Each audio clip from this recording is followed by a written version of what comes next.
dan pembantu presiden sebagai lembaga yang mengoperasikan sehari-hari ini ada yang namanya ruang pusat komando dan pengendalian dan berfungsi untuk memantau semua perkembangan keadaan 1x24 jam sehingga setiap pagi itu sudah bisa dilaporkan kepada presiden dan berada di meja presiden tentang perkembangan yang terjadi di seluruh tanah air.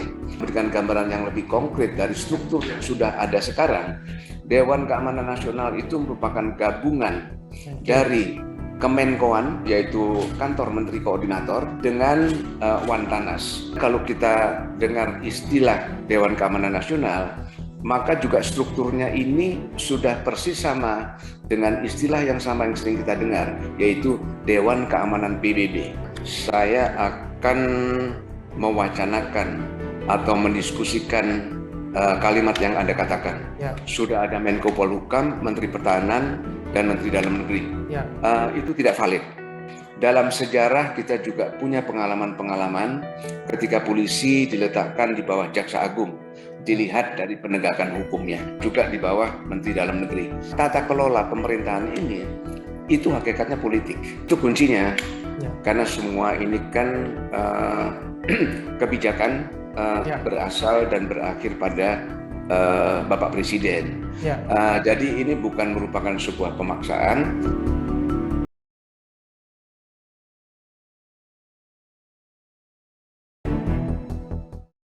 Halo Sobat Medcom, kembali lagi bersama saya Alfa Mandalika dalam program Newsmaker, obrolan hangat one-on-one di newsmakermedcom.id. Nah, pekan ini perhatian publik tertuju ke Lembaga Ketahanan Nasional atau Lemhanas, sebuah lembaga kajian isu strategis yang bertanggung jawab langsung ke Presiden.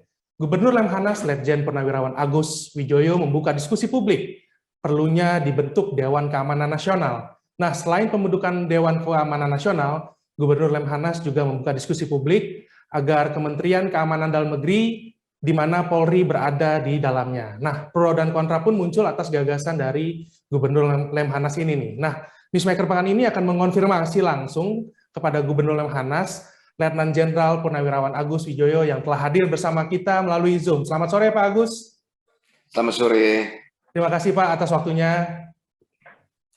Baik Pak Agus. Kita mulai dari usulan Bapak tentang Dewan Keamanan Nasional nih Pak. Dalam pernyataan Bapak dalam video pernyataan akhir tahun 2021 di salah satu video nih Pak Lemhanas. Nah, Bapak menyatakan Indonesia perlu memiliki Dewan Keamanan Nasional nih Pak. Nah, bisa dijelaskan Pak ke publik seperti apa Pak gambaran dari Dewan Keamanan Nasional itu Pak? Ya, Dewan Keamanan Nasional itu adalah sebuah badan pembantu presiden untuk membuat keputusan-keputusan dalam rangka perumusan kebijakan publik. Gitu.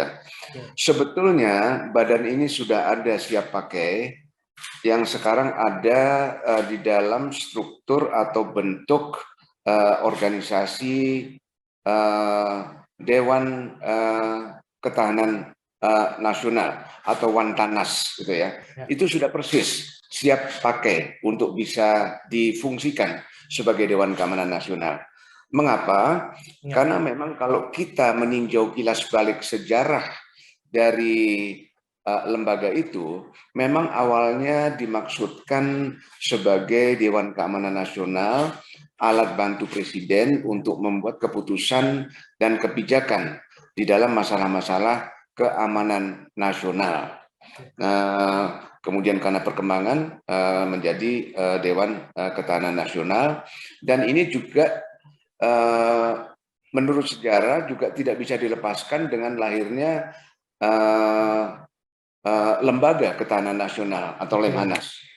Jadi Lemhanas itu adalah pada waktu itu di dalam wacana persiapannya dan kemudian peresmiannya oleh Presiden Soekarno pada tanggal 20 Mei 1965, di dalam pembahasannya tidak bisa dilepaskan di antara keduanya, yaitu bahwa Lembaga Ketahanan Nasional atau Lemhanas dimaksudkan sebagai kawah candera di muka untuk mempersiapkan pelaksana-pelaksana dalam fungsi pertahanan nasional. Nah, oleh karena itu, ketika pertama kali lahir, Lembaga Ketahanan Nasional ini namanya adalah Lembaga Pertahanan Nasional, walaupun singkatannya tidak berubah, Lemhanas. Nah, di sisi lain, sebagai saudara kembar, memang diresmikan juga, yaitu Dewan Keamanan Nasional. Kalau tidak salah pada waktu itu memang namanya sudah Dewan Keamanan Nasional, yaitu sebagai sebuah lembaga pembantu presiden untuk membuat keputusan dan perumusan kebijakan-kebijakan. Ini kemudian berkembang menjadi di dalam administrasi atau masa jabatannya Presiden Soeharto diberi tugas untuk merumuskan GBHN. Nah, terus kemudian setelah itu berhenti, difungsikan sekarang sebagai lembaga pengkajian yang memang tidak bisa dihindari, mirip-mirip dengan fungsi Lemhanas yang diberikan fungsi pengkajian juga. Walaupun Lemhanas lebih spesifik untuk mengkaji kebijakan strategis pada kebijakan nasional tentang konsensus dasar kebangsaan, yaitu Pancasila, Undang-Undang Dasar Negara Republik Indonesia, Negara Kesatuan Republik Indonesia, dan Bhinneka Tunggal Ika. Nah, kembali kita kepada Wantanas, Dewan Ketahanan Nasional, ini sebenarnya sudah siap pakai untuk Dewan Keamanan Nasional. Kalau kita lihat strukturnya sudah mencerminkan struktur Dewan Keamanan, yaitu bahwa sehari-hari ditangani oleh sekjen dan ketuanya itu langsung presiden. Kemudian di bawahnya yang penting adalah ada dua bagian anggota, anggota tetap dan anggota tidak tetap. Anggota tetap itu adalah diperuntukkan bagi portofolio atau menteri-menteri yang memang mutlak diperlukan dalam sebuah kebijakan nasional, terutama dalam aspek keamanan nasional. Bisa dikatakan di situ mulai dari Menteri Keuangan tentu, karena semua akan membutuhkan dukungan anggaran. Terus kemudian kalau dari segi keamanan adalah ada Kapolri, ada Panglima TNI, ada Mendagri, ada Jaksa Agung. Jadi menteri-menteri yang tidak bisa dihindari untuk dimintakan pendapatnya dalam perumusan kebijakan dalam bidang keamanan nasional. Di sisi lain, ada kursi-kursi yang bernamakan diperuntukkan bagi anggota tidak tetap. Anggota tidak tetap ini selektif, sesuai dengan konteks permasalahan yang dihadapi. Misalnya katakanlah kalau itu keamanan, ya diperkuat masalah keamanan. Tetapi isu atau masalah yang ditangani itu bisa kita meloncat untuk tidak terbatas kepada ancaman fisik saja. Tapi kita sudah bisa untuk mulai meloncat untuk merespon kemungkinan-kemungkinan ancaman non-fisik atau ancaman terhadap keamanan insani atau human security. Misalnya katakanlah bahwa di Nusa Tenggara Timur terjadi gagal panen dan mempunyai potensi untuk berkembang menjadi bahaya kelaparan. Ini adalah ancaman terhadap keamanan insani. Sebetulnya adalah pada hakikatnya merupakan rapat kabinet, tetapi hanya dengan menteri terkait yang diperlukan. Nah, sebagai lembaga yang mengoperasikan sehari-hari, ini ada yang namanya adalah kalau di dalam militer itu adalah ruang pusat komando dan pengendalian. Atau kalau terlalu militer untuk mendengarkan kata komando, maka bisa dikatakan ruang pusat kebijakan dan pengendalian. Nah, di situ dipelihara data, di situ dipantau semua keadaan di seluruh Indonesia dalam bidang-bidang fungsi pemerintahan dan didudukkan dalam pimpinan sehari-hari seorang sekjen. Nah, itu ada di pusat, tetapi juga bisa diadakan di daerah-daerah. Kita pernah punya badan semacam itu dan sangat efektif untuk menangani masalah-masalah nasional, yaitu Bakor Stanasda. Badan Koordinasi Stabilitas Keamanan. Kalau daerah itu kalau pusat itu Bakorstanas, gitu ya. Nah, kalau ada kejadian di daerah, maka ini bisa langsung masuk ke dalam ruang kebijakan dan kendali daerah. Dan karena ini punya hubungan langsung vertikal ke pusat, langsung bisa disampaikan ke pusat dan dilaporkan kepada presiden, presiden langsung bersidang dan diambil keputusan di sana. Sementara itu belum ada, untuk melaksanakan fungsi sehari-hari, maka di dalam ruang kebijakan dan kendali ada seorang sekjen yang mengepalai ruang itu dan berfungsi untuk memantau semua perkembangan keadaan 1x24 jam, sehingga setiap pagi itu sudah bisa dilaporkan kepada presiden dan berada di meja presiden tentang perkembangan yang terjadi di seluruh tanah air. Ini adalah gambaran secara umum singkat tentang Dewan Keamanan Nasional. Baik Pak Agus, nah dari tadi penjabaran Pak Agus tadi, memohon dikoreksi nih Pak jika salah. Dewan Keamanan Nasional mungkin seperti semacam koordinator kementerian dan lembaga terkait isu keamanan gitu Pak ya, terdiri dari Polri, BNPT, Imigrasi, Bea Cukai, Bakamla, dan lainnya begitu Pak ya? Atau seperti apa ya betul. Pak? Ya betul. Jadi sebetulnya kalau memberikan gambaran yang lebih konkret dari struktur yang sudah ada sekarang, Dewan Keamanan Nasional itu merupakan gabungan dari Kemenkoan, yaitu Kantor Menteri Koordinator, dengan Wantanas. Kenapa Kantor Menteri Koordinator? Karena di situ sudah ada koordinasi antar menteri sebetulnya. Hanya saja Menteri Koordinator berfungsi hanya untuk mengkoordinasikan. Menko tidak memegang portofolio dan Menko tidak membuat keputusan. Nah, ini ditingkatkan sehingga memang nanti akan ada duplikasi dengan Menko. Kalau Menko masih diperlukan bisa tetap dipelihara, tapi sebetulnya ini akan lebih efektif di dalam Dewan Keamanan Nasional karena pengkoordinasian itu sudah langsung dipimpin oleh Presiden dalam rangka pembuatan keputusan Presiden. Oke, baik Pak Agus. Lalu kalau TNI apakah bisa masuk juga nih Pak ke Dewan Keamanan Nasional? Atau seperti apa Pak Agus? Semua fungsi pemerintahan ada di Dewan Keamanan Nasional. Sehingga memang sebetulnya kalau ini bersidang secara paripurna atau lengkap, ini adalah sidang kabinet lengkap.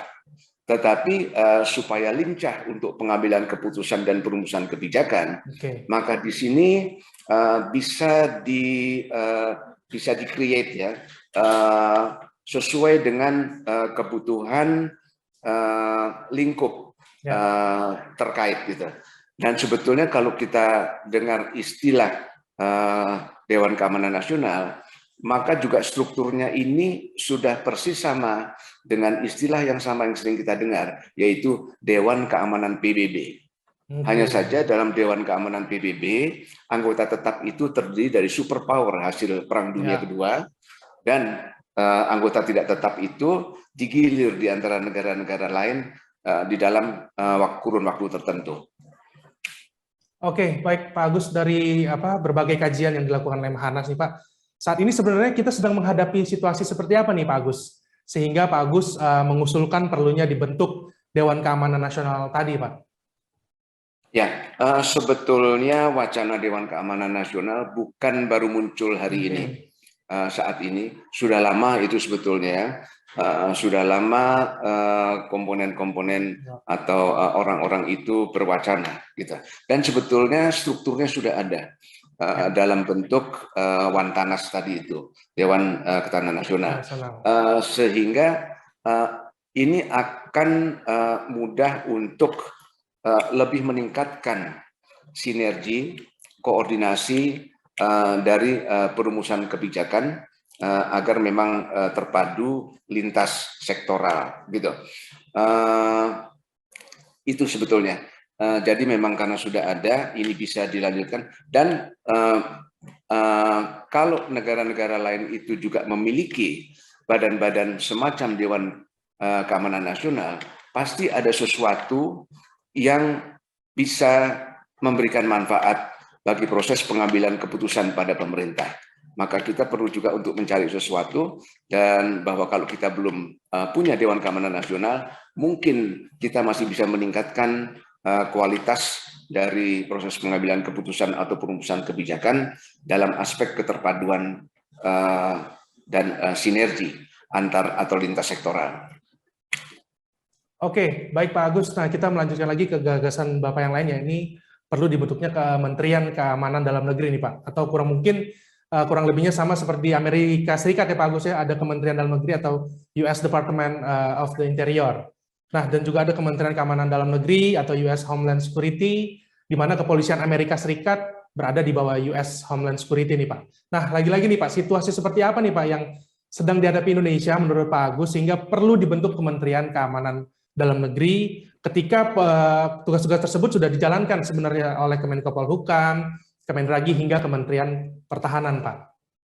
Ya, saya akan mewacanakan atau mendiskusikan kalimat yang Anda katakan. Ya. Sudah ada Menko Polhukam, Menteri Pertahanan, dan Menteri Dalam Negeri. Ya. Itu tidak valid. Oke. Menko Polhukam sifatnya hanya mengkoordinasikan. Oke. Kemudian Menteri Pertahanan itu tidak membawahi Polri, dan Mendagri juga tidak membawahi Polri. Itu. Jadi tidak ada menteri yang lazimnya adalah tingkat otoritas politik yang merumuskan kebijakan bagi instansi operasional. Dan Polri seperti TNI adalah instansi yang berada pada tingkatan operasional. TNI punya otoritas politik untuk merumuskan kebijakan, yaitu Menhan. Pertanyaannya adalah sebetulnya Polri ini melaksanakan kebijakan yang dirumuskan oleh otoritas politik siapa?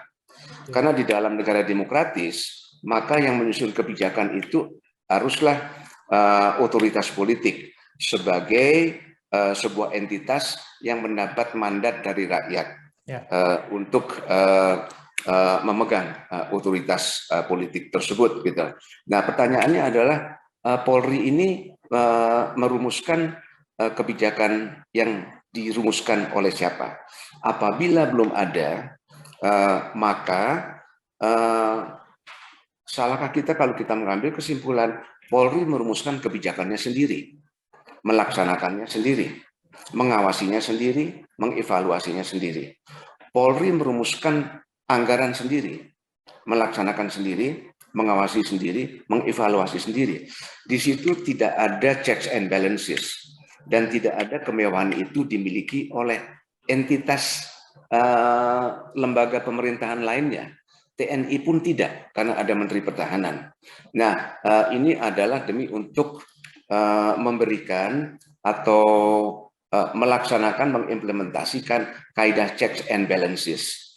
Kalau kita lihat sekarang bahwa Polri itu berada di bawah Presiden langsung, apakah sempat Presiden itu untuk mengurus khusus kebijakan tentang Polri, khusus anggaran tentang Polri yang berada pada tingkat operasional? Kalau tidak sempat, maka jangan-jangan Polri ini hanya diserahkan kepada Mensesnek atau Menseskap. Jadi kita juga instansi operasional itu juga sebetulnya kurang efektif kalau diletakkan langsung di bawah Presiden. Karena fungsi-fungsi operasional di dalam fungsi pemerintahan sebetulnya sudah terbagi habis pada portofolio menteri-menteri yang ada. Tergantung kita bagaimana membaginya. Kalau ada yang punya alasan nanti terlalu gemuk, gitu ya, itu sudah terbagi habis, gitu. Sehingga sebetulnya lembaga-lembaga yang langsung berada di bawah Presiden itu adalah lembaga yang memang membantu langsung fungsi pelaksanaan tugas Presiden, seperti One Team Press, seperti Dewan Ekonomi, seperti nanti kalau ada Dewan Keamanan Nasional. Kalau memang itu adalah alat bantu pembuatan keputusan langsung untuk Presiden, maka memang dia harus punya hubungan langsung dengan Presiden. Tetapi kalau itu adalah pada tingkat operasional, maka dia perlu untuk berada di bawah otoritas politik yang merumuskan kebijakan, sehingga sedapat mungkin kita memberikan ruang sebesar-besarnya kepada Presiden untuk melaksanakan tugasnya di dalam fungsi-fungsi dan tingkatan yang sifatnya kebijakan nasional strategis. Oke, baik Pak Agus, tadi kan sudah mengusulkan bahwa Polri itu adalah operasional gitu Pak ya, lebih ke operasional. Nah sebenarnya Pak, apa sih tujuan paling strategis dari usulan Lemhanas nih Pak, konkretnya untuk Polri tidak di bawah Presiden langsung nih Pak? Padahal kan ada pasal 8 ayat 1 Undang-Undang 2/2022 tentang Polri yang bahwa Polri itu di bawah Presiden langsung nih Pak. Ya betul, ini memang pendekatan klasik dalam sebuah diskusi.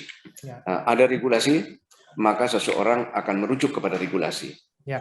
Ada lagi cara pandang yang mengatakan regulasi itu dibuat oleh manusia secara kontekstual. Ya. Kalau konteksnya berbeda, maka juga tidak dilarang regulasi itu untuk disesuaikan. Undang-Undang Dasar 1945 saja bisa di amandemen. Jadi kalau itu untuk bagi yang merujuk kepada adanya undang-undang yang sudah ada. Ya. Tapi mana yang lebih penting, yaitu merujuk kepada undang-undang yang sudah ada, tetapi dia menyimpang dari kaidah checks and balances, atau kita tetap untuk memberikan prioritas bagi implementasi kaidah checks and balances dalam sebuah demokrasi dengan mengadakan penyesuaian pada undang-undang. Ini pilihan bagi kita. Kemudian sebetulnya masalah ini bukanlah masalah polisi di bawah kementerian atau polisi tidak di bawah kementerian. Ya. Ini merupakan kelanjutan dan penuntasan dari reformasi sektor keamanan. Oke. Karena kalau kita bicara keamanan, kita tidak hanya bicara tentang polisi saja. Pertanyaannya adalah kebijakan nasional secara keseluruhan untuk keamanan dalam negeri itu di mana adanya, agar bisa dilaksanakan oleh lembaga-lembaga yang punya fungsi berkaitan dalam lingkup keamanan dalam negeri. Misalnya, ya saya ambil contoh saja, Polri sekarang sudah efektif untuk melaksanakan tugas pencegahan aksi terorisme. Sudah sangat efektif dan itu baik sekali. Polri sudah sangat efektif untuk merespon terhadap tindakan terorisme. Tapi kalau kita melihat bahwa terorisme tidak terbatas pada dua aspek itu saja, ada lagi adalah tentang deradikalisasi.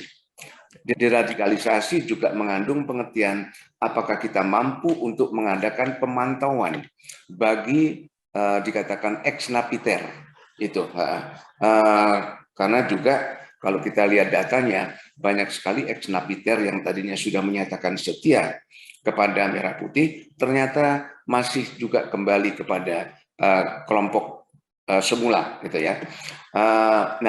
Ini masalahnya, dan di situ ada lembaga-lembaga yang bukan hanya Polri saja. Di situ bisa misalnya ini juga mungkin perlu pendekatan baru. Dari mana datangnya ancaman terhadap keamanan dalam negeri? Kita mengatakan dari perbatasan luar negeri dong. Ya. Mana perbatasan luar negeri itu? Ada Kalimantan, ada Timur-Timur, ada perbatasan laut. Sadarkah kita bahwa Bandara Soekarno-Hatta itu merupakan titik masuk perbatasan dengan luar negeri? Dan sekarang kalau kita bicara tentang perkembangan terorisme, kita sudah harus bisa mewaspadai dan mengamati sampai kepada tingkat individu-individu perseorangan. Dan sudah saatnya juga bahwa imigrasi kita padukan dalam sebuah kebijakan nasional keamanan dalam negeri, dalam rangka menjaga keamanan dalam negeri tersebut. Itu menunjukkan bahwa tidak hanya polisi. Deradikalisasi. Polisi tidak bisa untuk tidak mengadakan koordinasi dan kerjasama dengan Kementerian Keuangan. BNPT punya program-program, tetapi kalau tidak didukung oleh anggaran dan tidak tahu berapa besar anggaran yang bisa dialokasikan, ini juga akan berdiri sendiri. Deradikalisasi akan sangat erat berhubungan dengan fungsi Kementerian Agama tentang pembinaan pendidikan-pendidikan agama. Deradikalisasi juga menuntut memberi kepentingan bagi lembaga fungsional untuk berkoordinasi dengan Kementerian Dalam Negeri, guna mampu secara efektif memantau ex napiter yang sudah larut dan mencair di tengah-tengah masyarakat. Nah, ini memerlukan sebuah payung kebijakan nasional dalam portofolio lingkup keamanan dalam negeri. Nah, dalam rangka itu semuanya, konteks keamanan dalam negeri, maka kita perlu adanya sebuah kementerian yang merupakan otoritas sipil yang merumuskan kebijakan nasional dalam portofolio keamanan dalam negeri. Baik Pak Agus, nah misalnya nih Pak, Kementerian Keamanan Dalam Negeri belum akan menjadi kenyataan nih Pak dalam waktu dekat ini. Nah kira-kira apakah sebaiknya Polri digeser di bawah Kementerian Dalam Negeri atau sambil menunggu kementerian baru nih Pak? Atau seperti apa nih menurut Pak Agus? Ya, sebetulnya kalau memang kita tidak bisa dalam waktu dekat membentuk badan baru seperti Kementerian Dalam Negeri, bentuk struktur yang sudah siap pakai itu adalah Kementerian Dalam Negeri. Kita tinggal melihat atau mengadakan studi banding negara-negara lain. Pada umumnya mereka letakkan itu di bawah portofolio dalam negeri, Kementerian Dalam Negeri. Dalam sejarah kita juga punya pengalaman-pengalaman ketika polisi diletakkan di bawah Jaksa Agung, dilihat dari penegakan hukumnya, juga di bawah Menteri Dalam Negeri. Jadi kalau memang dilihat struktur yang ada, kelihatannya memang Kementerian Dalam Negeri merupakan badan yang paling dekat hubungannya dengan fungsi keamanan dalam negeri. Walaupun kita lihat, kita pertimbangkan mungkin saja Kementerian Dalam Negeri itu sudah terlalu berat bebannya, karena terlalu banyaknya portofolio yang dipertanggungjawabkan kepada fungsi Kementerian Dalam Negeri. Oke, baik nih Pak Agus, ada satu pernyataan Pak Agus dalam video akhir tahun Lemhanas nih Pak, yang sangat menarik nih Pak, yaitu TNI dan Polri tidak bisa berdiri independen dan otonom dari otoritas politik nih Pak. Betul demikian ya Pak Agus, seperti itu? Betul sekali, kalau kita mengakui kita menganut sistem politik demokrasi. Satu-satunya sistem politik di mana instansi operasional itu memegang kekuasaan pemerintah. Ambil contohnya, militer memegang kekuasaan pemerintah, maka satu-satunya sistem politik yang bisa berlaku untuk itu adalah sistem junta militer, seperti Myanmar. Gitu. Tetapi di negara lain, maka instansi operasional seperti militer selalu berada di bawah supremasi sipil. Supremasi sipil di dalam sistem politik demokrasi berada di bawah pemerintahan yang dipilih oleh rakyat lewat pemilu yang konstitusional. Supremasi sipil di dalam sistem otoriter komunis itu berada di bawah kekuasaan Komite Sentral Partai Komunis dengan penunjukan komisaris militer untuk mengawasi organ militer tersebut.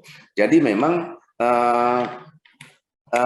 kita harus merasa nyaman bahwa memang urusan pengelolaan tata kelola pemerintahan ini itu hakikatnya politik. Gitu. Kalau memang sekarang kita masih merasa ada yang mengganjal dari politik, kita perlu mencari di mana ganjilan-ganjilan dan di mana yang perlu diperbaiki, di mana yang belum sempurna. Tetapi jangan kita mencari tikus dengan membakar lumbung padinya itu. Gitu. Oke, baik nih Pak Agus. Nah, reaksi para pejabat kan terkait usulan Lemhanas kan banyak nih Pak, sudah mendapatkan respon dari berbagai reaksi dari berbagai pejabat nih Pak. Menteri Pan-RB juga Cahyokumolo sempat mengatakan tidak perlu mengubah kedudukan Polri, yang harus mengubah Undang-Undang Polri nih Pak. Nah, kira-kira nih Pak Agus, kalau respon dari Presiden Jokowi seperti apa ya Pak ya? Itu kuncinya, karena semua ini kan kebijakan berasal dan berakhir pada Bapak Presiden. Jadi ini bukan merupakan sebuah pemaksaan.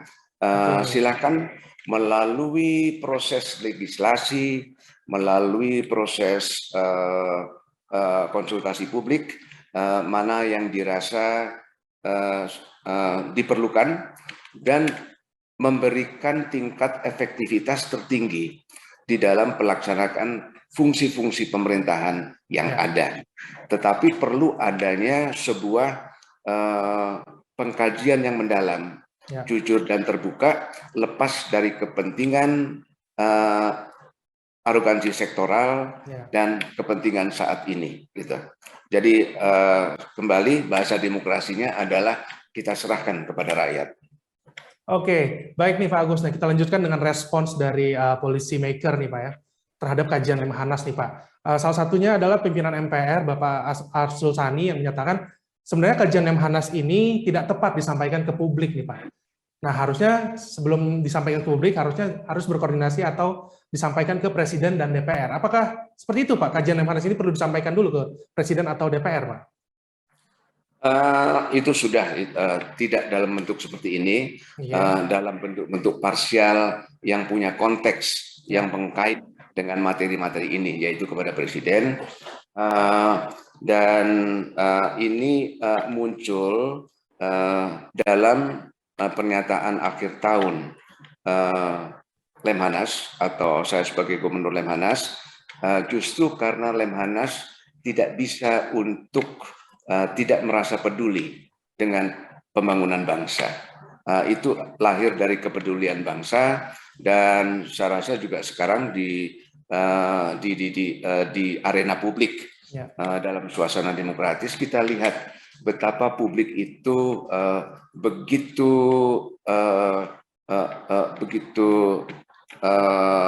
cepat dan kreatif ya, untuk bisa menyampaikan rekomendasi-rekomendasi dan bahan-bahan. Sekali lagi, materi apapun dari manapun, semuanya itu adalah untuk dikaji, dan tidak ada masalah yang bersifat tekanan. Gitu. Oke, nah Pak Agus, ada juga respon keras nih dari anggota Komisi Kepolisian Nasional atau Kompolnas Bu Pungki Indarti yang menyatakan gagasan Lemhanas ini menyimpang dari semangat reformasi nih Pak. Seperti apa Pak Agus menanggapi statement tersebut? Saya menanggapi justru Ibu itu yang menyimpang berat dari reformasi.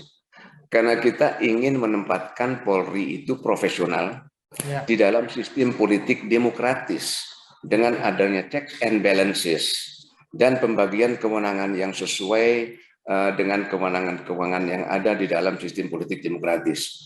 Konkretnya lagi adalah Polri ini banyak mengambil model dan mengadakan studi banding dengan polisi Jepang.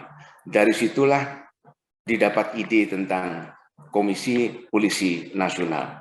Tetapi kalau kita mengambil sebuah studi banding, maka pelajaran yang kita tarik dari studi banding tersebut, apabila memang faktor-faktornya sama, maka juga tidak perlu ada perubahan.